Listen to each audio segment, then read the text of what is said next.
지난 11월 달에 우리 허은구 목사님이 저희 교회에 오셔가지고 부흥회를 인도해 주셨는데 얼마나 우리 교인들이 은혜를 많이 받았는지, 그리고 저도 저 산성교회 한번 교인들 한번 뵙고 싶다, 얼마나 이 교인들이 행복하실까 그런 생각을 했었습니다. 그런데 목사님이 뜻밖의 제죽소리를 한다고 저를 보고 좀 와달랍니다. 그래서 내가 너무 감사해가지고 오겠다고 불러주셔서 감사하다고 그래서 왔습니다. 여러분을 이렇게 만나 뵙게 돼서 너무 기쁘고 감사하고, 또 부족한 사람을 불러주셔서 우리 장로님들에게 당회의 진심으로 감사를 드립니다. 기도하겠습니다. 하나님 아버지, 우리 주님께서 귀하게 쓰시는 산성교회 우리 재직 수련회에 부족한 종이 왔습니다. 성령님께서 친히 말씀해 주시고 이 밤에 예비하신 놀라우신 은혜를 우리 모두 같이 경험하는 귀한 시간 될 수 있도록 주께서 역사해 주시옵소서.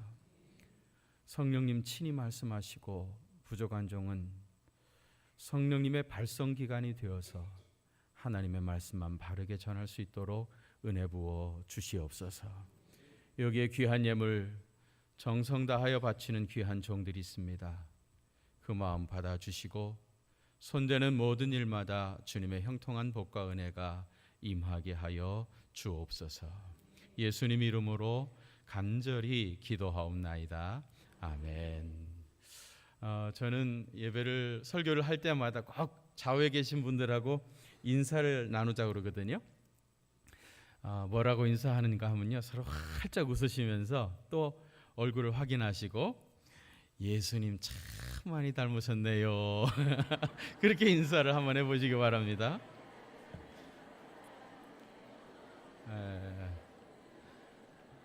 진짜 많이 닮았나요? 제가 자꾸 이렇게 인사를 시키는데 제일 민망할 때가 부부가 나란히 와가지고 앉아있는데 예수님 참 많이 닮으셨네요. 그렇게 인사를 하니까 도저히 거짓말하는 것 같아가지고 그래서 자꾸 제가 하라고 그래요. 그러면 말의 씨가 된다고 그러잖아요. 나중에 예수님을 많이 닮아가게 될 줄로 믿습니다. 근데 끝내 안 닮으면 어떻게 될까요? 그러면요, 내 눈이 달라집니다. 내 눈이 달라져가지고 내 눈에 그분이 예수님 닮아 보여요. 아멘. 저는 자꾸 그렇게 고백해서 그런지 제 눈에는 여러분들이 다 예수님 같아 보여요. 정말 얼마나 좋은지 말이죠. 사실은 진정한 거듭남이라고 하는 건 내 눈이 변해가지고 세상 모든 사람들을 다 예수님처럼 보여지고 또 그렇게 경험되어진다면은 얼마나 큰 복입니까? 오늘 그런 영안이 열려지기를 간절히 바랍니다. 제가 호주에서 한 11년 정도 목회를 했었어요. 호주 교민 사회에서 있었던 재미난 이야기 하나 먼저 소개를 드리겠습니다. 우리 한국 사람이요, 한국엔 공기도 조금 안 좋고 또 사는 것도 너무 팍팍하고 그래가지고 누가 그러는데 호주가 살기 참 좋다. 그래서 호주로 이민을 오셨습니다. 와서 보니까 아이고 뭐 그래도 공간도 굉장히 널찍널찍하고 공기질도 좋고 청정 지역이라고 그래서 아주 좋고 부산이 제일 좋지만은 그 다음으로 내가 여기 호주 이민 잘 왔구나 이렇게 생각하고 지냈는데 한 6개월쯤 지나니까요, 뭐 때문에 그런지 모르겠는데 좀 찜찜하고 몸도 안 좋은 것 같고 기분도 우울해지고 이게 뭐지? 이런 게 그 향수병인가?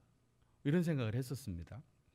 그래가지고 이제 교인들끼리 구역 예배를 모여가지고 이런저런 얘기하다가 어떤 분이 참 나 호주 이민 와서 사는데 너무 아쉬운 것 같고 너무 좋은데 딱 한 가지, 여기 오면은 개고기를 먹을 수 없어서 보신탕, 그게 아쉽다고 말이죠. 우리 한국에 있을 때 그래도 보신탕이 최고였는데 여기는 그걸 못 먹으니까 너무 그렇다고. 누가 그러는데 이분이 말이죠, 한국에 진짜 이틀이 멀다 하고 그 보신탕을 먹으러 다녔었는데 6개월이 지나도록 뭐 전혀 냄새도 맡아보지 못했으니까 그게 얼마나 몸에서 땡겼겠습니까? 아, 이게 내 몸이 이랬던 게 이게 보신탕 못 먹어가지고 그랬구나, 이런 생각이 들으니까 막 먹고 싶어서 죽겠더랍니다. 그래가지고 구역임에 들이다 말고 남자들끼리 의기투합이 된 거예요. 우리 여기서 한번 개 한번 잡아볼까?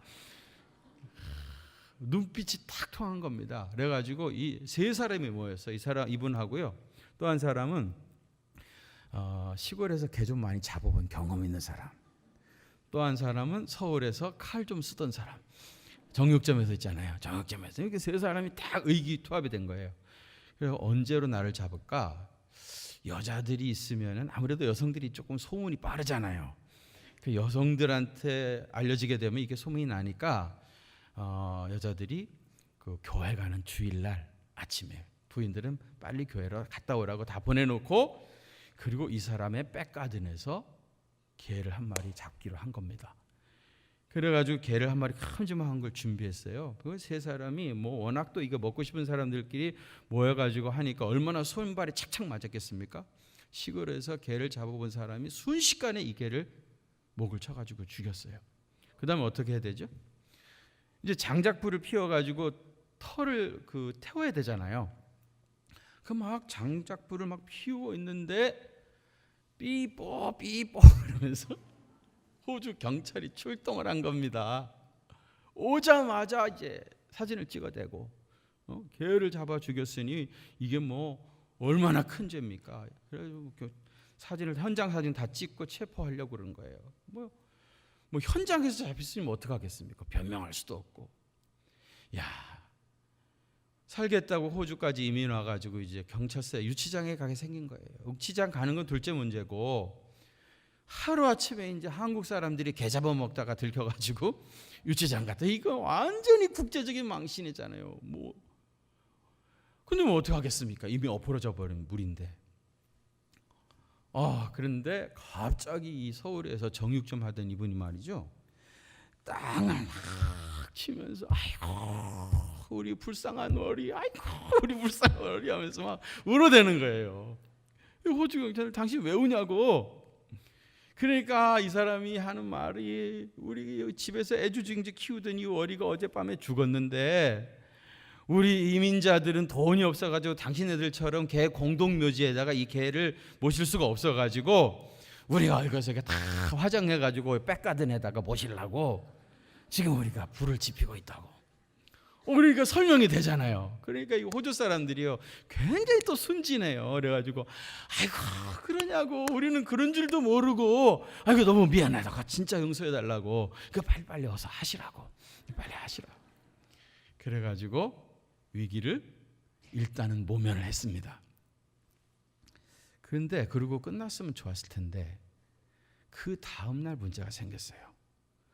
무슨 문제가 생겼냐면은 로컬 페이퍼라고 있잖아요. 그 동네마다 소식지가 나오는데 그 로컬 페이퍼에 그 현장 사진, 큼지막한 사진 하나 하고, 그다음에 뭐라고 타이틀이 실렸냐면은 개를 유난히 사랑하는 코리안. 개를 유난히 사랑하는 코리안이라고 하는 타이틀로 어제 있었던 일이 이제 쫙 실린 거예요. 가난한 이민자들인데 개가 죽어가지고 그걸 어떻게 처리하지 못해서 한국 사람 세 사람이 모여가지고 그걸 화장을 해가지고 자기 백가든에 개를 모셨다고. 우리 마을에 이렇게 개를 유난히 사랑하는 코리안이 있다고 하는 것이 얼마나 자랑스러운 일이냐 하는 기사가 실린 거예요. 우리 한국 사람들은 딱 기사 읽어보니까 이게 무슨 뜻인지 아는데 이 사람들은 워낙 순진하니까 이래가지고 일확 이 사람이요 그 동네에서 갑자기 별명에 붙어버린 거예요. 뭐라고요? 개를 유난히 사랑하는 코리안이 돼버린 거예요. 사실은 이분은 그런 건 아니고 개고기를 유난히 좋아했던 한국 사람이었는데 어쩌다 보니까 개를 유난히 사랑하는 코리안이 돼버린 거예요. 근데 이름이 그렇게 붙어버렸으니까 어떻게 하겠습니까? 이분이 그 다음날 목안경 2마리하고 푸들 1마리를 샀어요. 그래가지고 매일 아침 벌로 그걸 끌고 다니면서 산책을 하는 거예요. 그 동네 사람들 저거 뭐라고, 저 개를 유난히 사랑하는 코리안이 저기 있다고. 개 끌고 다니면서 매일 아침 벌을 받았던 거예요. 근데 저는 그 기사 읽으면서 이런 생각을 해봤어요. 여러분, 사실은 이분이 개 데리고 다니면서 산책하는 거는 벌 받는 거였잖아요. 그렇죠? 그런데 어쩌다 붙어버린 자기 이름값 하기 위해서 그렇게 했는데, 하다 보면은 개를 진짜 사랑하게 되지 않았겠습니까? 저도요, 어쩌다가 사람들이 저를 보고 목사랍니다. 내가 태어나가지고 난 목사 될 거야 뭐 이러고 작정하고 산 것도 아닌데 어떠다 보니까 목사라는 이름이 붙어버렸어요. 근데 전혀 제가 목사답지 못했거든요. 전혀 준비가 되지 못했었거든요. 근데 어떻게 하다 보니까 어느 날 목사래요. 그리고 어떻게 합니까? 목사인 척 할 수밖에 없지 않겠습니까? 여러분들도 어쩌다가 보니까 권사님 되셨죠? 안 그래요? 어쩌다 보니까 장로님 되셨죠? 사람들이 자꾸 날 보고 장로래. 어쩌다 보니까 재직이 됐죠. 여러분, 꼭 그것을 내가 원해서 그렇게 된 건 아니지만 어떻게 흘러 하다 보니까 어쩌다가 그런 이름이 붙어버린 겁니다. 그러면 여러분, 그 이름이 붙어버리면은 그 이름값을 좋든지 싫든지 해야 되는 거예요. 그게 자연스러운 일이겠죠.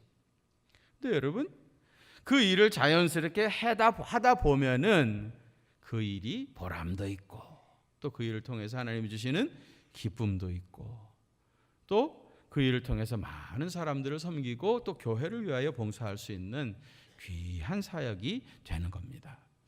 여러분, 어차피 재직이라고 하는 이름이 붙어가지고 이제 이 사명을 감당해 가시는데, 어떻게 해야 이 재직의 직분을 충성스럽게 잘 감당해 갈 수 있겠는가 하는 걸 제가 크게 두 가지로 얘기하려고 하는데, 첫 번째는 나의 영적인 현주소는 어디쯤 있는가 하는 것을 먼저 말씀을 드리려고 하고요.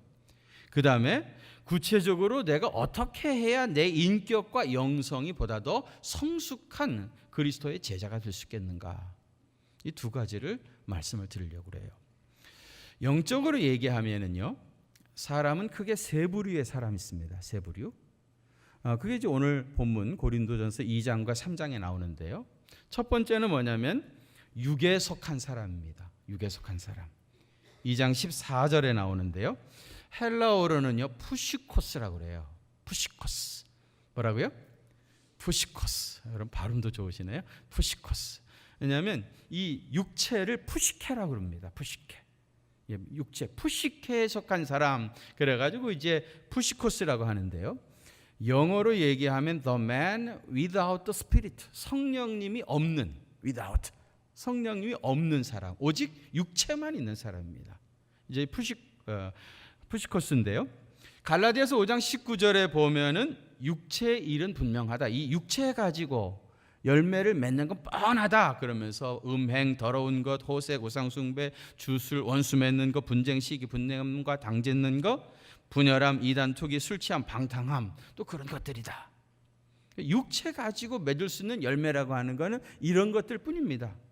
그러니까 이 푸시코스, 육에 속한 사람은 결국은 이런 열매를 맺을 수밖에 없는 거예요. 이게 이제 첫 번째 육에 속한 사람이 있고요. 두 번째로는 3장 1절에 보면은 육신에 속한 사람이 있습니다. 육신에 속한 사람. 헬라어로는 사르키코스라고 그러는데요. 사르키코스. 이 사람은 어떤 사람인가 하면요, 성령을 받아들이긴 한 겁니다. 성령을 받아들이긴 했지만은 아직 영적으로 어린 아이 같은 사람이에요. 고린도 교회에 이런 사람들이 많이 있었죠. 그래서 이제 3장 보면은 그 영적인 어린 아이라고 하는 특징들이 몇 가지 나오는데, 그 중에 이제 분파, 나는 바울파다, 나는 게바파다, 나는 그리스도파다, 나는 아볼로파다 하면서 이제 교회 지도자들을 중심으로 해가지고 파당을 지어가지고 이제 교인들이 갈등을 겪게 되어지죠. 이게 이제 영적으로 아직 어린 아이라고 하는 그런 특징입니다. 사르키코스가 있습니다. 그 다음에 이제 세 번째가 영에 속한 사람. 오늘 우리 본문에서는 그 신령한 자라 그렇게 이제 번역을 했는데, 헬라어로는 푸뉴마티코스라고 그래요. 그 영을 푸뉴마라고 그러거든요. 그러니까 그러니까 푸뉴마에 속한 사람 그래가지고 푸뉴마티코스라고 그러는데 이런 사람은 영어로 얘기하면 the man with the spirit입니다. 성령님과 함께 살아가는 사람. 성령님의 임재를 늘 깨닫고 성령님과 동행하며 살아가는 사람이 푸뉴마티코스, 영에 속한 사람, 신령한 사람입니다. 여러분 잘 아시는 대로 갈라디아서 5장 22절에 보면 성령의 열매는 하면서 첫 번째가 뭐였죠? 사랑, 두 번째는 희락, 세 번째 화평, 오래 참음, 자비, 양성, 충성, 온유, 절제. 이게 이제 성령의 열매잖아요. 그죠? 그러니까 영에 속한 사람은 이런 성령의 열매들을 맺어가게 되어지는 거예요. 근데 여러분 엄밀하게 말해가지고요. 엄밀하게 말해서 이 9가지 열매가 성령님이 맺으시는 성령의 열매입니까? 아니면 예수 믿는 사람들이 믿는 교인의 열매입니까? 분명히 여기 오직 성령의 열매는 그랬어요. 그죠? 그러니까 성령님이 맺으시는 성령의 열매이시죠. 그렇죠? 그런데 문제는 성령님은 우리처럼 육이 없어요. 그렇기 때문에 성령님 단독으로는 이런 열매를 맺을 수가 없습니다. 성령님이 이런 열매를 맺으시려고 하면은 성도들의 몸속에 오셔가지고 그 몸을 가지고 이런 열매들을 맺어가는 거예요. 여기 이제 딜레마가 있는 거예요. 뭐냐면은 우리의 몸이 아까 이 우리의 몸 가지고 할 수 있는 일은 뻔하다. 육체의 열매는 현저하니 뻔하니 하면서 쭉 얘기했었잖아요. 우리의 몸은 그렇게 사용되어져 왔던 몸입니다. 죄악에 길들여졌던 몸입니다. 그런데 성령님이 오셔가지고 바로 그 몸을 가지고 성령님의 열매를 맺으려고 하니까 이게 쉽지가 않은 거예요. 그래서 여러분 성령 충만함이라는 건 뭐냐면요, 성령님께서 내 안에 오셔가지고 완전히 내 몸을 지배하는 겁니다. 완전히 장악하는 겁니다. 장악해가지고 성령님께서 마음껏 이 몸을 가지고 당신의 열매, 사랑, 희락, 화평, 오래 참음, 자비, 양성, 충성, 온유, 절제 열매들을 맺어가는 상태가 되어지는 거, 그게 바로 성령 충만한 상태입니다. 이 사람이 푸뉴마티코스, 영에 속한 사람입니다. 세 부류의 사람이 있다고 그랬죠. 첫째는 뭐였죠? 육에 속한 사람. 육에 속한 사람. 육에 속한 사람은 우리 가운데는 한 사람도 없어요. 성령을 받지 않은 사람들이니까 이 사람들은 다 교회 밖에 있는 이 영적 이방인들이죠. 우리는 육신에 속한 사람하고 또 영에 속한 사람, 이 둘 중에 어디쯤엔가 있겠죠. 그래 안 그래요? 예수님을 처음 영접했을 때는 사르키코스, 육신에 속한 사람으로 시작한 겁니다. 그러면서 계속해서 영에 속한 사람을 향하여 성장되어져 가는 거예요. 우리가 완전히 성령 충만한 사람을 아직 이루지 못했지만은 우리는 그걸 향해 가고 있습니다. 그러니까 사르키코스하고 푸뉴마티코스, 영에 속한 사람 그 중간쯤 어디에 있는 겁니다. 모든 그리스도인의 로망이라고 하는 건 뭡니까? 빨리 영적인 어린아이 일들을 벗어버리고 성숙한 그리스도의 제자가 되어서 내 몸을 통해서 성령님의 열매가 막 나타나기 시작하는 거예요. 성령 충만한 상태가 되어지는 것이 그게 모든 그리스도인들의 로망입니다. 여러분들도 성령님의 충만함을 받아서 성령의 아름다운 열매들이 여러분들의 몸을 통해서 나타나게 되기를 원하십니까? 사모하십니까? 그러면 구체적으로 어떻게 해야 우리가 영에 속한 사람이 될 수 있겠는가 하는 것을 제가 몇 가지로 말씀을 드리려고 해요. 첫째로는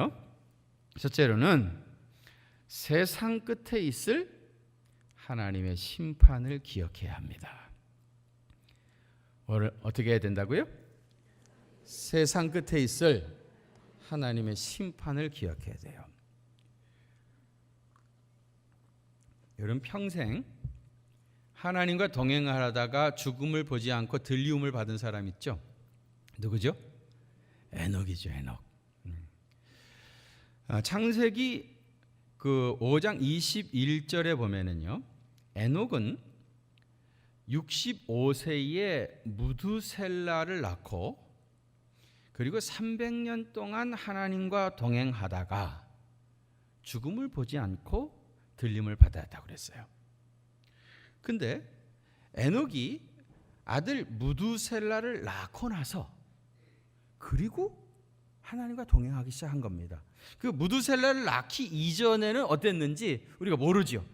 분명한 거는 무두셀라를 낳고 그리고 하나님과 동행하다가 죽음을 보지 아니하고 들림을 받은 겁니다. 무두셀라가 태어나는 것이 에녹의 생애에서 굉장히 중요한 전환점이 됐던 것 같아요. 여러분, 무두셀라 무엇으로 유명한 사람이죠? 성경에서 가장 오래 산 사람이죠. 몇 살까지 살았죠? 969세. 몇 살이라고요? 969세입니다. 잠깐만 기억하고 계세요. 969세까지 살아가지고 성경에서 제일 오래 산 사람이 무두셀라인데, 이 무두셀라가 에녹의 아들입니다. 창세기 무두셀라라고 하는 그 이름의 뜻이 뭐냐면요, 문자 그대로의 뜻은 창을 든 사람, 그런 뜻입니다. The man of spears, 창을 든 사람이라는 뜻이에요. 이 창을 든 사람은요, 우리식으로 얘기하자면 우리나라에는 이제 마을을 지키는 수호신을 장승 같은 거를 마을 입구에 세워놓잖아요. 이 장승이 우리 마을을 지켜준다 이렇게 생각했는데, 이 중동 사람들은 창을 든 사람, 이 무두셀라가 자기 마을을 지켜준다 이렇게 생각한 겁니다. 그래서 이 창을 든 사람 무두셀라가 죽으면 마을에 심판이 온다 그렇게 생각한 거예요. 그 무두셀라라고 하는 이름의 의미는 뭐냐면은 그가 죽으면 세상에 심판이 온다 그런 뜻입니다. 그런데 창세기 5장 25절에 보면은요, 무두셀라는 187세에 라멕을 낳았다고 그래요. 187세에 라멕을 낳았고, 그 다음에 창세기 5장 28절에 보면은 라멕은 182세에 노아를 낳았다고 그래요. 그러니까 노아의 할아버지가 무두셀라입니다. 그러면 여러분, 노아가 태어날 때 할아버지 무두셀라는 몇 세였을까요? 187세에 라멕을 낳았고 182세에 노아를 낳았으니까 187 더하기 182, 그럼 몇이죠? 369. 그러니까 무두셀라 할아버지가 369세 때에 손자 노아가 태어난 거예요. 그렇죠? 그런데 노아의 홍수가 언제부터 시작되어지죠? 노아가 600세 되던 해 곧 그달 2월 17일 날부터 노아의 홍수가 시작되어져요. 그러면 그의 할아버지가 몇 살이었을까요? 969세. 아까 무두셀라가 몇 살에 죽었다고 그랬죠? 969세. 진짜 무두셀라가 죽던 해에 노아의 홍수가 시작이 된 겁니다. 에녹은 무두셀라를 낳고 나서 무두셀라야 무두셀라야 네가 죽으면 세상에 심판이 온다, 세상 끝이 만다, 늘 그렇게 고백했기 때문에 그는 하나님과 동행할 수 있었던 겁니다. 여러분, 세상 끝에 있을 심판을 기억해야 하나님과 동행하는 영에 속한 사람이 되어집니다. 히브리서 9장 27절에 한 번 죽는 것은 정해진 것이요, 그 다음에는 심판이 있다고 그랬죠. 여러분, 한 번 죽는 것이 정해진 것이라는 걸 인정하지 않을 사람이 어디 있습니까? 다 인정하죠. 언젠가 우리는 죽죠. 그 다음에 심판이 있다는 것도 인정하십니까? 하나님 앞에 서게 되어지는 날이 옵니다. 반드시 옵니다. 여러분, 우리는 주님 앞에 서게 되어지는 그 순간에 대답할 말을 준비해야 합니다. 그게 재직입니다. 그게 주님의 참된 제자는 주님 앞에 섰을 때 넌 나를 위하여 뭘 하다 왔는가 물으시는 주님의 질문에 대답할 말을 준비해야 합니다. 제가 첫 담임 목회지가 서울로의 한양교회라고 하는 곳이었습니다. 38살에 진짜 어린 나이에 담임 목사로 갔어요. 가가지고 그 교회 교인들 모시고 국내에 성지순례 하는 거 있잖아요. 성지순례 프로그램이 있어가지고 모시고 저 애양원 교회를 갔습니다. 갔더니 그 애양원 교회 목사님이 나오셔가지고 자기 애양원 교회 얘기를 쭉 하시더라고요. 아시다시피 그 애양원 교회는 나병 환자들이 거기 수용되어가지고 이제 시작되어진 교회잖아요. 다 나병 환자들입니다. 그런데 이 목사님이 쭉 얘기하다가 우리 이 애양원 교회에서 우리나라의 개척한 교회가 35개라는 거예요. 애양원에 모여있는 그 나병 환자 성도들이요, 이 교회를 통해서 개척되어진 교회가 35개나 된다는 거예요. 아니 어떻게 나병 환자로 거기 강제에 수용돼 가지고 거기를 나갈 수도 없는 사람들이 어떻게 이 교회를 통해서 이렇게 많은 교회를 세울 수 있었냐 물어봤습니다. 목사님 설명하시기를 나병을 얻어가지고 이 소록도에 수용이 된 겁니다. 그리고 예수님을 알게 된 거예요. 예수님을 영접하게 된 거예요. 예수님을 영접하고 보니까 너무 좋은 거예요. 내가 정말 이런 무서운 병을 가졌지만은 주님이 내 생명 걷어가시면 이제 하나님의 나라 간다고 하는 부활의 소망, 천국에 대한 소망을 가지니까 너무너무 좋았던 거예요. 그래서 이분들이 전도를 하고 싶은데 자기들은 수용이 돼가지고 나갈 수가 없잖아요. 그래서 자기 대신 전도인을 자기 마을에 보냈답니다. 내 대신 우리 마을에 가서 좀 예수님의 복음을 전해달라고 전도인을 자기 마을에 보냈다는 거예요. 그 전도인들이 가가지고요, 전도를 해가지고 교인이 15명 됐습니다, 20명 됐습니다 그러면은요, 그 마을에다가 교회를 세워줬다는 거예요. 그 제가 물었어요. 아니 여기 이 수용소에 수용되어 있는 이 나병 환자들이 무슨 돈이 있어가지고 자기 마을에 교회를 세워줬느냐고. 그랬더니 거기 여러분 아시잖아요. 뭐 돼지도 키우고 양계도 하고 그래가지고 어렵게 해서 돈을 조금씩 모으고 안 먹고 자기 자신을 위해서는 단 한 푼도 쓰지 아니하고 그걸 차곡차곡 모아가지고 자기 마을에 교회를 세우기 시작했다는 거예요. 그런 교회들이 30몇 개가 있고 그 교회들이 지금은 500명이 다 넘는 큰 교회가 됐다는 거예요.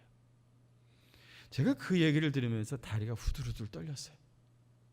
세상에, 여기에 세상에서 가장 가난한 사람들, 세상에 가장 보잘것없는 사람들도 예수님의 복음 영접하고 그 복음이 너무 좋아가지고 그런 처지에서 자기 고향에다가 교회를 세운, 그랬다는데 도대체 나와 우리 교회는 뭘 했는가, 그런 생각을 했어요.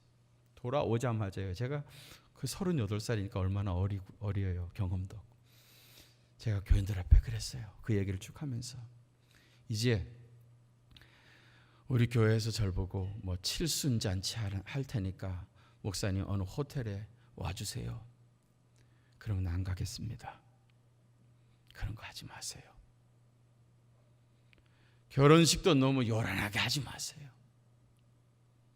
그런 돈 있으면은 선교지에 2천만 원, 3천만 원만 있어도 충분히 교회를 세울 수 있는데 이제 우리 교회 해외에 교회를 세우는 일을 시작합시다. 그래서 한 가정이 한 교회 세우는 운동을 시작을 했어요. 많은 분들이 헌금을 해주시기 시작했어요. 그래서 제가 여기 한국에 있을 때도 선교지에 교회를 세우는 일을 했거든요. 그리고 호주 가서 이민 목회를 하면서 우리 교회 건물도 없는 상황에서도 선교지에 교회 세우는 일들을 했어요. 지금 돌아와가지고 여기 경기중앙교회에서 저를 청빙한다고 와서 이렇게 보니까요, 이 교회는요 무슨 표를 가지고 있는가 하면은 전 세계 235개국에 705개 교회를 세우는 게 이 교회, 우리 교회의 꿈이에요. 그 교원들이 맨날 기도할 때마다 235개국에 705개 교회를 세우는 그날이 오게 해달라고 늘 기도하는 겁니다. 지난 9월 달에 저희 교회가 몽골에다가 평화센터를 세웠는데 그게 100호였습니다. 뭐 여러분들은 놀라지도 않죠. 왜냐하면 뭐 우리는 뭐 그보다 더 많이 아는데, 제가 뭐 선교하는 일을 대해서 우리 여기 산성교회 와서 얘기하니까 그렇죠. 여러분들은 저보다, 우리 교회보다 훨씬 더 많은 일을 하고, 제가 우리 목사님한테 100호 선교사를 지난 12월 달에 파송하게 됐다고. 너무 귀한 일이죠. 저희는 이제 헌당을 하게 되어지면은 제가 모시고, 헌당하신 분을 모시고 가서 헌당 예배를 드려요. 그 자리에서 인터뷰를 합니다. 대부분 이런 얘기를 해요. 이제야 내가 주님 앞에 섰을 때 대답할 말을 준비한 것 같습니다. 사랑하는 성도 여러분, 주님 앞에 섰을 때 대답할 말을 준비하시길 바랍니다. 늘 세상 끝에 있을 심판을 기억하고 사세요. 그래야 에녹처럼 주님과 동행할 수 있고요. 그래야 영에 속한 사람이 될 수가 있습니다. 두 번째로는요, 예수님의 이야기로 성경을 읽어야 돼요. 예수님의 이야기로 성경을 읽어야 돼요. 여러분, 모든 성경은 하나님의 감동으로 된 것이라고 그랬죠. 성경의 원저자는 성령님입니다. 그러니까 성경을 읽으면 성경의 원저자이신 성령님으로 충만하게 되어져요. 그런데 성령님은요, 예수의 영이시죠. 있습니까? 예수의 영이에요.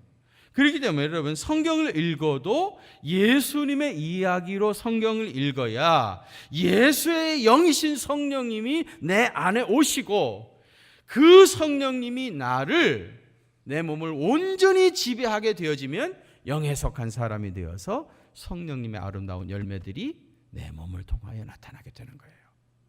그래서 성경을 읽어도 예수님 이야기로 성경을 읽어야 돼요.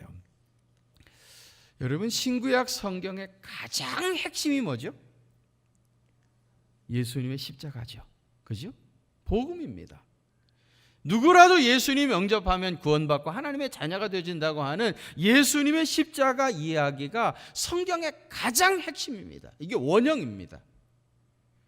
옛날에 여러분, 우리 어렸을 때 놀 거 없으니까 그림자 놀이 이런 거 많이 했었죠. 손을 가지고 어떻게 하면 강아지 모양도 나오고, 그죠? 여우도 나오고 이랬잖아요. 근데 그림자라고 하는 거는 단색이죠. 그리고 평면입니다. 어떻게 보면 뭐 같기도 하고 뭐 어떻게 봤는데, 이게 정확하게 원형을 보면 이게 뭐구나 하는 것이, 원형을 보면 그림자는 아주 분명하게 드러나게 되어져요. 신구약 성경의 원형은 뭐죠? 복음입니다. 예수님의 십자가. 그럼 구약 성경에 나오는 율법은 뭡니까? 그림자입니다. 그래서 여러분, 우리는 원형을 알잖아요. 십자가의 복음을 알잖아요. 그 십자가의 복음을 가지고 율법을 이렇게 내려다보면 이게 그래서 이 단순히 율법이 아니라 이것이 복음의 예표였구나, 십자가의 그림자였구나 하는 것을 발견하게 되어져요. 만약에 그걸 깨닫지 못한다고 하면 우리는 율법주의를 가게 되어지고 유대교로 흘러가 버리거든요. 예를 들면 이런 겁니다. 아브라함이 아들 이삭을 제물로 바쳤죠. 어디서? 모리아산에서. 이 이야기 모르는 사람 아무도 없죠. 이것은 우리가 이제 그냥 단순히 율법적으로만 얘기하자 치면은 아브라함이 순종해가지고 믿음의 조상이 되어진 이야기입니다. 그런데 그 창세기 22장에 나오는 그 이야기하고요, 그 다음에 예수님이 십자가에 달려 돌아가신 십자가 이야기를 이렇게 나란히 펴놓고 같이 읽어보면은요, 굉장히 많은 유사점이 있다는 걸 알게 되죠. 예를 들면 이 짝은 이삭이죠. 제물로 바쳐진 사람이. 이 짝은 예수님이고요. 이삭은 아브라함의 독자고요. 예수님은 하나님의 독생자죠. 아브라함이 3일길을 데리고 모리아산까지 갑니다. 이 3일이라는 기간은 예수님이 무덤에 계시던 기간을 암시하고 있고요. 이삭이 번제에 쓸 그 장작을 등에 지고 올라가죠. 이건 뭐겠어요? 예수님이 지신 십자가. 또 숯불에 걸린 어린 양이 대신 죽음을 당하죠. 이건 뭐예요? 예수님의 대속의 죽으심을. 제단 위에 올려진 이삭을 하나님이 극적으로 살리시죠. 이건 뭐예요? 주님의 부활을. 아브라함은 아들 이삭을 무슨 산에? 모리아산에 바쳤죠. 예수는 어느 산에 달리셨습니까? 갈보리 산에 달리셨죠. 여기는 모리아산이고 여기는 갈보리아산인데, 여러분 이 두 산이 같은 산이라는 거 아십니까? 장신대 구약학 교수였던 장영일 교수님께서 하나님이 선택한 사람들이라는 책을 보면은요, 옛날 아브라함 시대의 모리아산이 예수님 시대의 갈보리산입니다. 놀랍지 않습니까, 여러분? 아브라함이 자기 아들을 데리고 3일 길을 가서 하나님 앞에 아들 이삭을 제물로 바쳤던 바로 그 자리에 예수님의 십자가가 세워진 겁니다. 그러니까 이 두 사건을 이렇게 나란히 펴서 읽어보게 되어지면은 완전히 아브라함의 그 이야기, 창세기 22장 이야기는 예수님의 십자가 사건의 그림자 혹은 예표였다 하는 걸 알 수가 있습니다. 성경을 그렇게 예수님 이야기로 읽어야 한다 이 말입니다. 재미있으세요? 구약 성경에 예수님과 가장 닮은 꼴 인생을 산 사람이 누구냐? 요셉입니다. 요셉하고 예수님 이렇게 또 나란히 펴놓고 한번 읽어보면 재밌어요. 요셉은 은 20냥의 미디안 상인에게 팔렸죠. 예수님은요 30냥의 가룟 유다이가 팔렸어요. 이쪽은 20인데 이쪽은 30이에요. 왜? 시간이 많이 흘러가지고 몸값이 올라간 겁니다. 몸값이 올라간 거예요. 요셉도 형제들에 의해서 이방인의 성에 넘겨졌죠. 예수님도 유대인들, 동족 유대인에게 붙잡혀가지고 이방인 빌라도의 손에 넘겨집니다. 요셉은 30대의 총리 대신이 되어집니다. 예수님은 30대의 공생애를 시작하게 되어지고요. 요셉은 보디발의 아내로부터 유혹을 받게 되어지고요. 예수님 마귀의 시험을 물리치게 되어집니다. 요셉은 노예로 팔려 종살이와 감옥생활 끝에 총리가 되어집니다. 예수님은 마국간에서 태어나서 종의 자리로 낮아지시고 십자가를 지시고 죽으시고 부활하심으로써 만왕의 왕이 되신 겁니다. 요셉은 기근에 처한 자기 형제들을 구원했죠. 예수님은요 모든 인류를 멸망해서 구원하신 분입니다. 그래서 요셉은 단순히 애굽에 내려가가지고 총리되고 그랬던 사람이 아니라 예수님의 예표, 예수님과 가장 닮은 꼴 인생을 산 사람이었던 거예요. 구약의 제사법도 다 그렇습니다. 이 대제사장의 위임식과 또 이제 제물을 드리는 거 보면은 다 뭐 번제 같은 경우 완전히 다 태워버리니까 뭐 제사장의 몫이 없지만은요. 그 제사장의 몫이 가슴하고 제물의 가슴하고 오른쪽 뒷다리가 제사장의 몫이에요. 그런데 자세히 읽어보면요, 제사장이 가슴을 들고 여호와의 제단 앞에서 흔들어서 요제를 삼으라는 거예요. 요제는 흔들 요자입니다. 흔들어 드리는 제사, 그래서 흔들어 가슴을 들고 흔들어 요제로 삼아라 그랬어요. 그 다음에 뒷다리를 들고 이번에는 들것자 거제입니다. 거제로 드려라. 보세요. 요제로 삼고 그 다음에 거제로 드리고 뭘 한 겁니까 지금? 구약의 제사장들이요 제단 앞에서 끝도 없이 십자가를 그리고 있었던 겁니다. 하나만 더 얘기할게요. 도피성 있잖아요. 도피성은 왜 뒀죠? 부지 중에 살인한 사람을 위해서 그 생명을 보존하려고 도피성 규례를 둡니다. 요단 동편에 셋, 요단 서편에 셋. 그런데 이 도피성에 들어갔다가 언제 자기 집으로 돌아갈 수 있는가? 대제사장이 죽으면. 그러면 자기 집으로 돌아갈 수 있는 거예요. 어떤 사람이요? 어제 실수해가지고 사람을 죽였어요. 그래서 도피성에 들어갔습니다. 그런데 감사하게도 그 다음날 대제사장님께서 돌아가 주신 거야.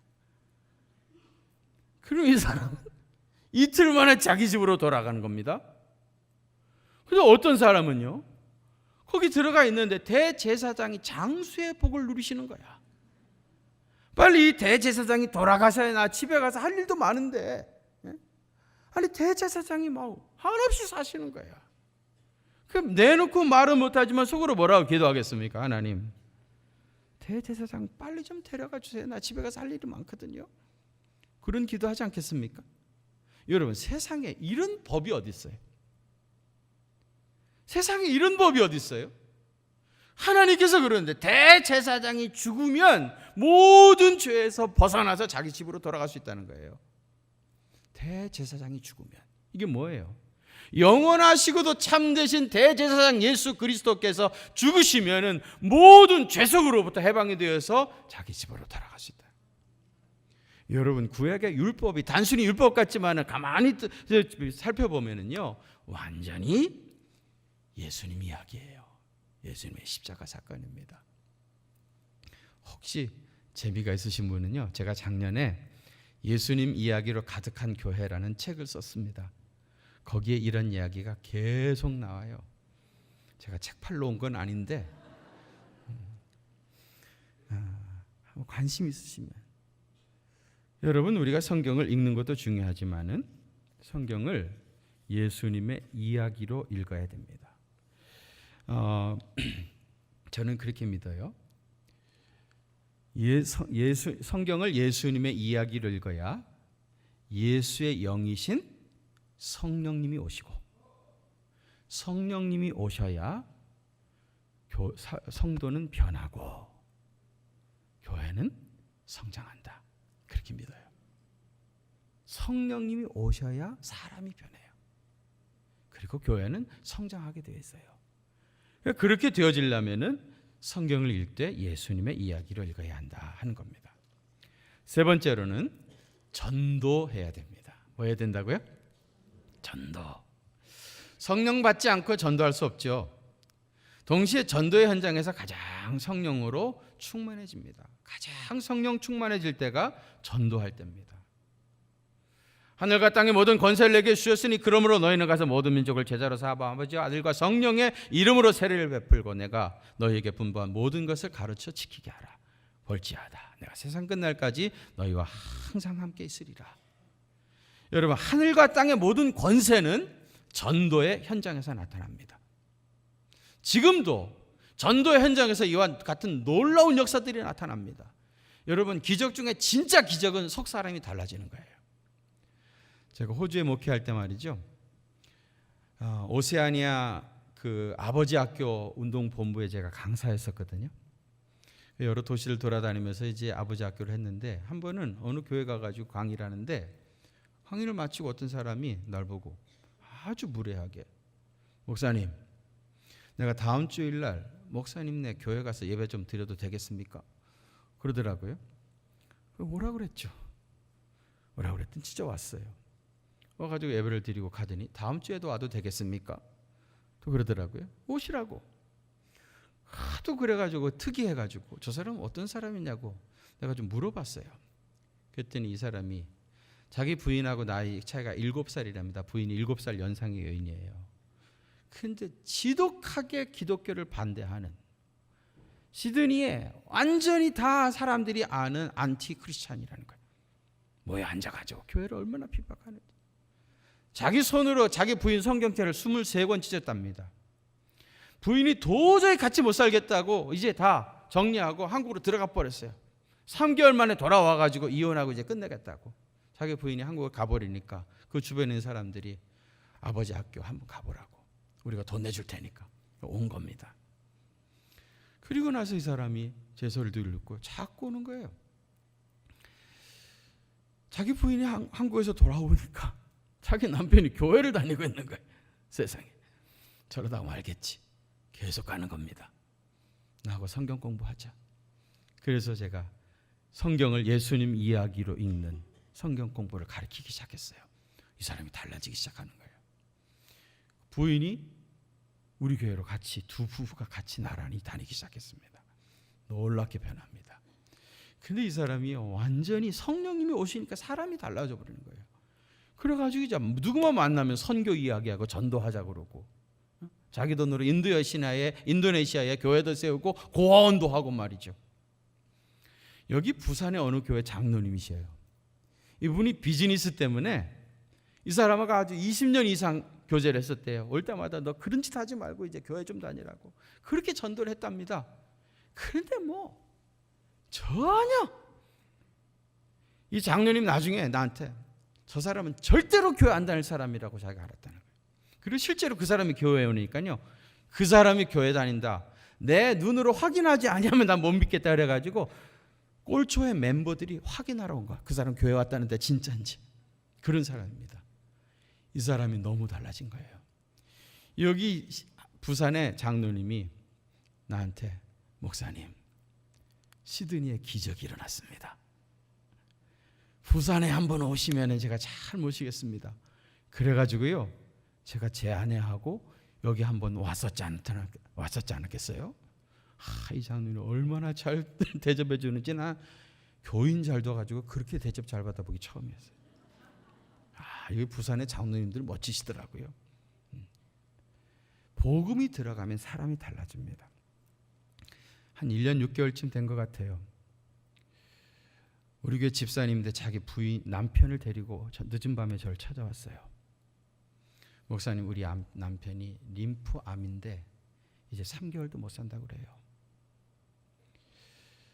우리 남편 죽기 전에 기도 한번 해주세요. 데려왔더라고요. 그래서 제가 그분한테 선생님, 이제 교회 나오세요. 이제 3개월밖에 못 사신다는데 교회 나와서 예수님 영접하세요. 그랬더니 이분이 하는 말이 자기가 총각 때는 교회 다녔답니다. 근데 결혼을 하고 보니까 자기 부인이 너무 극성스럽게 예수를 믿더래. 그 꼴 보기 싫어가지고 교회를 그때부터 한 번도 안 왔다는 거예요.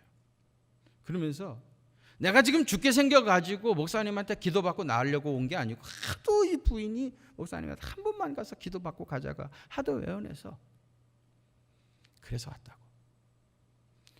그래서 제가 그랬습니다. 선생님 부인이 그렇게 극성맞게 신앙생활을 한 거는 이거는 목사인 나와 같은 우리 교회 지도자들이 잘못 가르쳐서 그랬습니다. 정말 바른 복음은 예수 잘 믿으면 가정에서도 남편에게도 더 잘하고 가정생활도 더 잘했어야 되는데 우리 목사들이 잘못 가르쳐서 그렇게 된 거니까 이거는 내가 잘못한 겁니다. 용서해 주십시오. 정말 미안합니다. 그런데 선생님이 그것 때문에 교회를 안 나오시면 선생님 이제 얼마 안 남았는데 돌아가시면 지옥 갑니다. 잘못은 이 사람이 했는데 선생님이 지옥 가요. 교회 나오세요. 그랬더니 이미 너무 늦었답니다. 이제 교회 올 수도 없고 병원에 가 있다가 나는 죽음을 맞이해야 된다는 거예요. 듣지 않았으니까 오시라고 그랬죠. 끝내 대답을 안 하더라고요. 그런데 토요일 밤에 부인한테 전화가 왔어요. 목사님, 우리 남편이 내일 교회 가겠다고 병원에서 외출을 끊었다는 거예요. 그 다음날 왔어요. 주중에는 병원에 입원해 있고 주말에는 외출해가지고 교회 나오시는 거예요. 계속 나오는데 하나님의 은혜로 회복이 돼요. 조금씩. 그 부인이 목사님, 나는 이제야 신혼생활이 뭔 줄 알겠어요. 너무 감사해요. 지금 한 1년 6개월 지났는데요. 많이 어려울 때도 있고 지금 또 병원에 들어가 계시고 그래요. 저는 그분을 위해서 늘 그렇게 기도해요. 하나님, 이분만은 좀 살려주세요. 내가 집회 가면 꼭 이분 얘기하는데 돌아가 버리시면 어떻게 해요? 하나님, 이분만은 꼭 좀 살려달라고. 네, 그렇게 기도해요. 여러분, 전도의 현장에 하나님의 놀라운 역사가 나타나고요. 전도할 때 성령으로 가장 충만하게 되어지고요. 전도를 통해서 여러분 영에 속한 사람이 되어집니다. 믿습니까? 마지막 네 번째는요. 예수님의 마음을 본받아 온유하고 겸손한 사람이 되어야 돼요. 사실 여러분, 성령 충만은 실제로 예수님의 마음을 닮아가는 거예요. 저 뒤에 제 아내랑 같이 왔는데요. 저는 제 아내한테 결혼하자고 할 때 나는 절대로 교회 목사는 되지 않을 테니까 나한테 결혼하라. 걱정하지 말고. 서약을 하고 교회 목사 안 되겠다고 서약하고 그리고 이제 결혼을 했어요. 그런데 참 이게 하나님이 하시는 일이 신묘막측합니다. 내가 신학대학원을 졸업하니까 제 첫 임지가 어디였냐면 영락교회 기도원이었어요. 내가 왜 신학대학을 갔냐면 저는 교수 되려고 갔었거든요. 공부를 열심히 해가지고 신학대학 장신대 교수로 남으려고 신학대학을 갔고 제 아내하고도 그렇게 맹세를 하고 약속까지 하고 그랬는데 제 첫 임지가 영락교회 기도원이었습니다. 참, 기도원에 가가지고 3일째 되는 날 밤 12시였습니다. 기도원 제 사무실로 전화가 탁 왔어요. 기도원 전도사님 맞죠? 그래요. 왜 이 밤에 전화하셨습니까? 그랬더니 우리 딸이 귀신 들렸는데 와서 귀신 좀 쫓아달라는 거예요. 저는요 신학대학 교수 되려고 장신대 갔던 사람이기 때문에 귀신 들린 사람 한번 본 적도 없거든요. 자다 말고 일어나가지고 전화 받아가지고 내가 나도 모르게 나 그런 거 할 줄 모르는데요 그랬어요. 그랬더니 이분이요, 아니 그런 것도 할 줄 모르면서 기도원 전사로 오셨어요? 그래요. 내가 뭐 오고 싶어서 왔나요? 나는 신학대학 교수 되려고 그랬는데 어떻게 하다 보니까 여기 와 있다고. 벌써 끊었어. 참 무례하시대. 근데 앞이 캄캄해지는 거예요. 야, 이거 기도원 전도사라는 거는 밤마다 이렇게 불려다니면서 귀신 쫓아다니면서 살아야 되나 보다. 얼마나 겁이 감도. 나는 귀신 들 사람 본 적도 없는데. 여러분, 제가 그렇게 해서 시작되어진 기도원 생활이요, 만 7년이나 했어요. 그때 우리 허은구 목사님 칠레 선교사님 계실 때 우리 기도원 철회에 모셔가지고 말씀을 전해달라고 부탁했더니 그때도 얼마나 은혜가 됐는지 몰라요.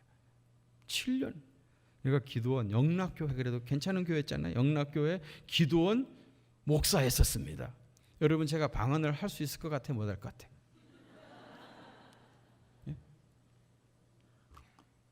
아마 우리 허은구 목사님은 내가 방언 기본으로 할 줄 알고 오늘 강사로 모셨을 겁니다.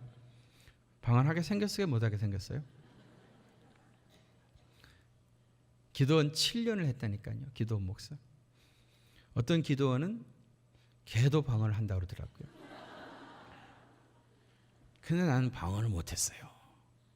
내가 이제 기도회를 인도하면요, 그중에 반은 방언으로 하더라고. 근데 나만 혼자 생소리로 전능하시고 살아계시고 하나님, 이게 좀 속된 표현이지만 영빨이 안 되잖아요. 영빨이. 그래서 이게 기도원 목사라는 사람이 마이크 딱 잡고 뭐 방언으로 이렇게 나가야 뭐 다른 분들 다 방언하면서 분위기가 되는데 나만 못하는 거야. 그래가지고 하나님, 참 나는 신학대학 교수 되려고 그랬는데 어떻게 하다 보니까 기도원 목사가 됐는데 여기 붙잡아 놓고 쓰시려면 방언이라도 주시라고. 그래가지고 작전 기도했는데 안 되더라고요. 또 연장하고 해도 안 되고 자꾸 안 되는 거예요. 한참 하는데 어떤 분이요 날 찾아왔어요. 목사님, 방언 받고 싶으시죠? 그러는 거예요. 무슨 나쁜 짓 하가 꼭 들킨 것 같지 말이죠. 왜 어떻게 알았어요? 목사님, 어디 가면 방언을 가르쳐 준대요. 나랑 같이 가서 배우자는 거예요. 내 인생의 세상 제일 기쁜 나쁜 날이 그날 밤이었어요. 아니, 그래도 대영락교회 기도원 목사가 어디 가가지고 방언 배워와가지고 말이지, 방언 받았다가 아이고 가라고, 나 못하면 그만이지, 안 하면 그만이지, 누구한테 배워가지고 그러지 않다고. 나 혼자 씨름해가지고 주님이 주시면 받고 안 받으면 못 받으면 할 수 없지요. 가시라고, 내 앞에 다시는 나타나지 말라고. 처음으로 화해해 봤습니다. 끝내 안 주셔요. 미안하지만 지금도 못해요, 목사님. 지금도 못해. 여러분, 적어도 기도원 목사가 되려면은요, 안진뱅이도 버떡버떡 가끔은 일어나야 되잖아요. 뭐 매일은 아니지만 해도 분기에 한 번씩이라도 일어나야 되잖아요. 안진뱅이, 나사렛 예수의 이름으로 일어나라 그러면 일어나야 되는 거 아니에요, 벌떡벌떡. 근데 내가 거기 7년이나 있었다고 그랬는데 미안하지만 안진뱅이는 7년 동안 한 사람도 오지도 않았어요. 왜 안 왔겠어요? 가봤자 소용없다. 방언도 못하는 목사가 있는데 뭐 가서 안진뱅이가 일어나겠냐. 한 사람도 오지도 않았어요. 왔으면 내가 한번 해보려고 그랬거든요. 나사렛 예수. 오지도 않아요. 그 기도원에서 조금 서울 쪽으로 가다 보면 서울대학 병원이 있습니다. 여기서도 많이 아프시면 서울대학 병원을 가시잖아요. 마지막으로 하는 게 거기죠. 거기 의사들이 더 이상 안 되겠으니까 집으로 모시고 가세요. 그러면 집으로 모시고 가야 되는데 그 사람을 나한테 데려와. 남자대로. 아니, 생각해보세요, 여러분. 서울대학 교수들도 못 고친 사람을 내가 어떻게 하잔 말입니까?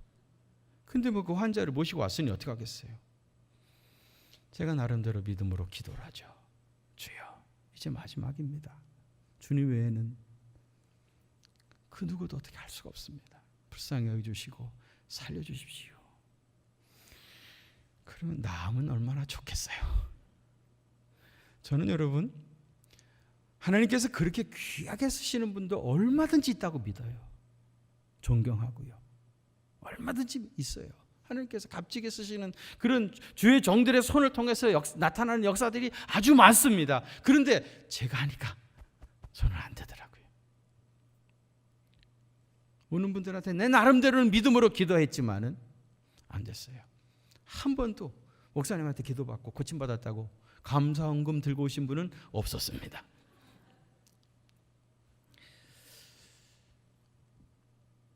그런지 여러분, 거기서 아무 능력도 없고 방언도 못하고 그런 사람이 그 자리에 있다는 것이 쉬웠겠습니까? 한 번은요, 철야 기도회를 12시부터 4시까지 합니다.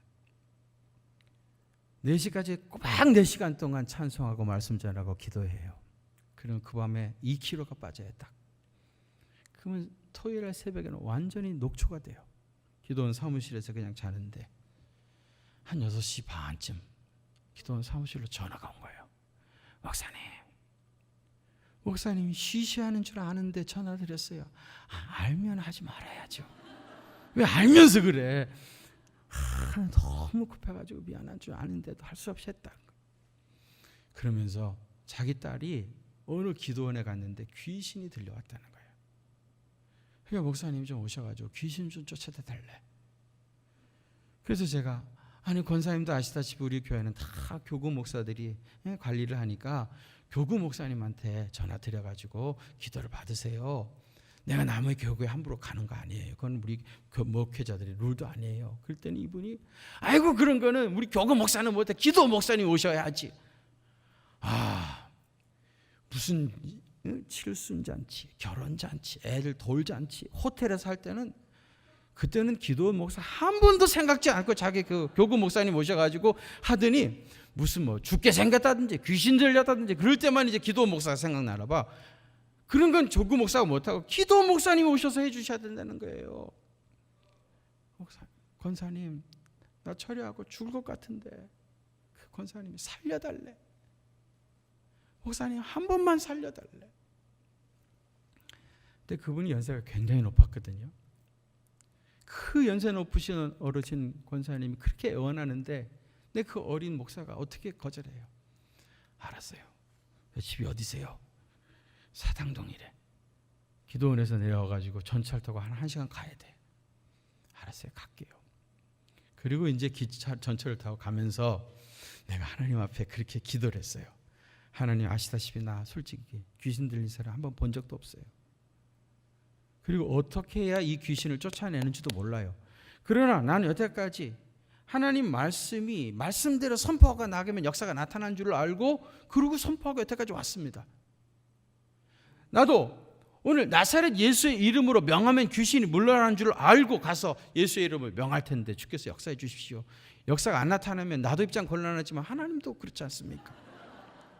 우리는 운명의 공동체니까 하나님 역사해 달라고 애절하게 부탁했어요.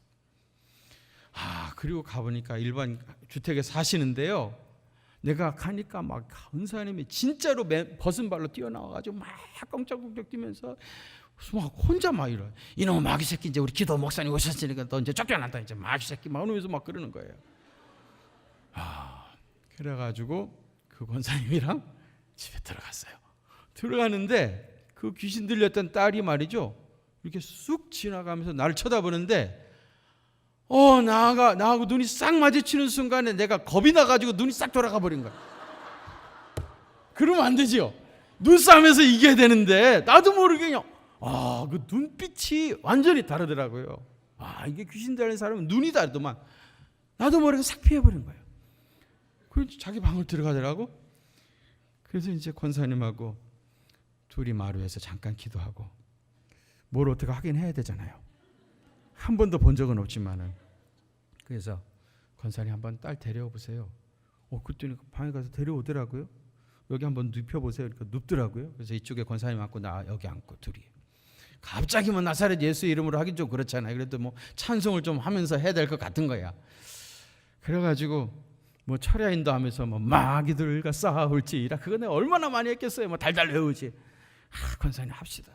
둘이 앉아가지고 마귀들과 싸울지라 한참 했죠. 하다 보니까 뭐 가슴이 조금 내 가슴이 조금 뭐 뜨거워진다 그럴까요? 뭔가 필이 오는 것 같아. 이런 거구나. 이래 내가 이제 하면 되는가 보다 해가지고 이제 나사렛 예수 이름으로 명하노니 더러운 귀신아 물러가라. 그러니까 권사님이 아멘 그러는 거예요. 물러가라. 그러니까 아멘 물러가라. 아멘. 우리 둘이 진짜 변주기 맞아가지고 얼마나 재밌겠는지 몰라. 물러가라. 아멘 물러가라. 아멘. 이제 한참 하다가 뭔가 역사가 나타나야 되는 거 아니에요? 뭐 귀신이 올라가야 되니까 멀쩡해진다거나. 그래서 이제 이렇게 눈을 뜨고 봤는데 이 사람이 이렇게 누워가지고 눈을 말뚱말뚱 나를 쳐다보는데 그 눈빛에 이 아저씨가 뭐 하는 거야? 무슨 짓 하는 거야? 이런 눈빛인 거예요. 그 순간에 이거 안 되는 거구나. 나사렛 예수의 이름으로 명하면 귀신이 물러간다고 그랬는데 이거 안 되는 거구나. 이런 생각이 확 드는 거예요. 절망감이 확 밀려오는 거예요. 그래서 권사님 다시 한번 찬송합시다. 2차 시기에 다시 마귀들과 싸울 줄 한참 하다가 다시 나사렛 예수의 이름으로 명하노니 더러운 귀신아 물러가라. 더러운 귀신아 물러가라. 더러운 귀신아 물러가라. 나중에는요 제발 좀 물러가 주세요. 내 체면을 봐서라도 좀 물러가 주세요. 정말 제발 좀 물러가 달라고. 통사정이라도 하고 싶더라고요. 끝내 역사가 나타나지 않았어요. 얼마나 창피하고 부끄러운지 말이죠. 권사님, 내가 기도로 준비하지 못하고 와가지고 그런 것 같아요. 내가 기도로 많이 준비하고 다시 오겠습니다. 그리고 도망쳐 왔습니다. 집으로 오는 전철관에서 하나님, 나는 무식하면 용감하다고 내가 몰라가지고 성경 말씀대로 그대로 하면 역사가 나타나는 줄 알았는데 오늘 해보니까 안 된다는 것을 내가 알아버렸습니다. 나한테 더 이상 거짓말 시키지 마십시오. 나는 안 된다는 걸 알아버렸는데 더 이상 계속해서 거짓말 할 수 없습니다. 나 내일 교회 가서 사표 내고 이 바닥을 떠나겠습니다. 진짜로. 내가 앞으로 살 날이 구말리 같은 사람인데 안 된다는 걸 알면서도 그렇게 할 수는 없잖아요. 그 다음날 주일날 교회 갔어요. 교회 제 사무실이 있거든요. 또 거기 앉아 기다리는데 9시에 성경 공부반이 있었습니다. 가서 성경 공부를 가르쳐야 되는데 안 된다는 걸 알아버린 사람이 가서 뭔 말 하겠습니까? 그리고 저녁에는 사표 낼 사람인데 내가 성경 공부반에 들어가겠습니까? 가고 싶겠습니까? 시간은 꾸역꾸역 다가오는데 들어갈 수도 없고 갈 수도 없고 정말 머리가 터져 죽을 것 같은 거예요. 그런데 그 사무실 문이 쭉 열리는 거예요. 그러더니 그 권사님이 또 그 아침에 날 찾아온 거예요. 권사님 왜 또 왔어요? 이번에는 한 사람을 더 데려왔어. 왜 왔냐고. 그러지 않아 권사님 때문에 나 죽겠는데. 그게 권사님 하는 말이요. 목사님 떠나고 쉬고 나서 귀신이 나갔답니다. 목사님 떠나고 나서. 아니 권사님 그러면 어제 전화 좀 해주지. 내일 아침에 정식으로 인사를 드리려고. 이게 자기 딸이래. 그 어제 기도받았다. 이쁘게 생겼더라고요. 얌전하고 완전 딴 사람이에요. 그러냐고 나 성경 공부 들어가야 된다고. 그리고 들어갔어요. 제가 그날 아니 어차피 떠날 거라면 내가 있는 현장에서 그랬으면 얼마나 좋았겠습니까, 여러분? 얼마나 재밌었겠어요. 그런데 하나님께서 그렇게 하지 않은 이유가 있다는 걸 깨닫게 됐어요. 물론 나사렛 예수의 이름으로 명하면 더러운 귀신이 물러가지만은 하나님은 나를 그렇게 쓰고 싶지가 않았던 거예요. 만일에 그때 그렇게 됐으면 아마 나는요, 아마 전 세계 비행기 타고 다니면서 그냥 귀신 들린 사람 모아놓고 나사렛 예수에 물러가라, 나사렛 예수로 명하면 물러가라, 아마 그리고 지금도 하고 다닐 겁니다. 아마. 주님은 나를 그렇게 쓰고 싶지 않으신 거예요. 그때 당시에 한경지 목사님이 살아계셨었어요. 가끔 기도원에 오셨어요. 한경지 목사님 마지막 가시는 그 마지막까지 가까이서 모셨던 제일 어린 목사였었습니다. 한 번은 새해가 돼가지고 제가 세배를 하러 갔어요. 예배를 드리고 나서 세배를 하려고 하는데 저는 처음에 우리 장로님들이랑 다 같이 하려고 그랬습니다. 우리 장로님들이 얼마나 점잖고 예의가 바르시고 귀하신지, 목사님하고 우리가 어떻게 같이 세배를 올리겠습니까? 목사님 먼저 세배를 올리시면 그 다음에 우리가 하겠습니다. 그래서 국구사용해가지고 제가 제일 먼저 혼자 한경지 목사님께 세배를 올렸어요. 목사님이 소파에 앉아 계셨는데 당신의 무릎을 이렇게 가리키면서 뭐라 얘기를 하셔요. 근데 연세가 그때 98세였거든요. 제가 그분 가시는 마지막 모습을 봤습니다. 98세시고 기력도 너무 세하시고 호흡도 거칠고 뭔 말을 해도 무슨 뜻인지 알 수가 없어요. 곁에서 모시던 장로님이 통역을 해주시는데 지금 이 목사님께서 나한테 세배를 하셨는데 내 무릎이 너무 아파가지고 같이 맞절을 하지 못해서 죄송하다고 그러십니다. 그때 목사님 98세이셨고요. 그 교회 원로 목사님이셨고 나는 38살. 그 교회 부목사 중에서도 제일 어린 부목사였습니다.